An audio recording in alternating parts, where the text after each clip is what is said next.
So రాష్ట్ర రాజధాని హైదరాబాద్ ను దేశ రాజధానిగా చెయ్యాలి అనే ఆలోచన చాలా రోజుల కిందనే మొదలైంది. సో ఆ దిశగా అడుగులు పడుతున్నాయా అనే అనుమానాలు కూడా వస్తున్నాయి. సో ఈ వాదన బలపడతా ఉంది. హైదరాబాద్ ను దేశానికి రెండో రాజధాని చెయ్యాలి అని చెప్పేసి ఒక వార్త కనిపిస్తుంది. సో అది చూసే ప్రయత్నం చేద్దాం.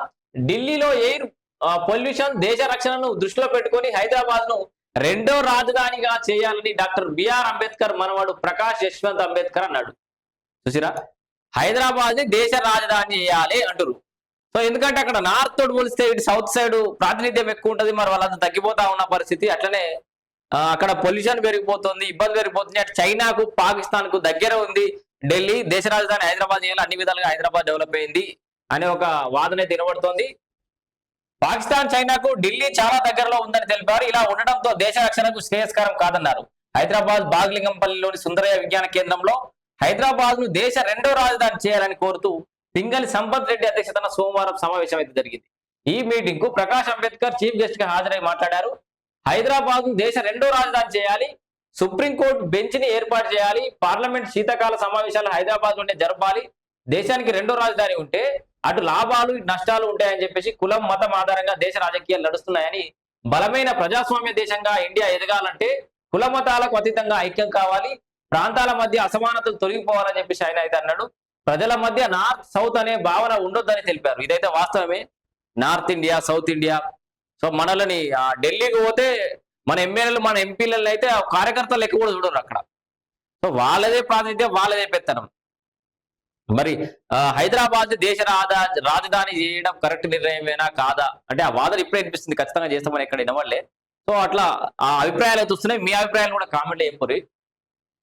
ఓకే, బలమైన ప్రజాస్వామ్య దేశంగా ఇండియా ఎదగాలంటే కుల మతాలకు అతీతంగా ఐక్యం కావాలి, ప్రాంతాల మధ్య అసమానత తొలగిపోవాలని ఆయన అన్నారు.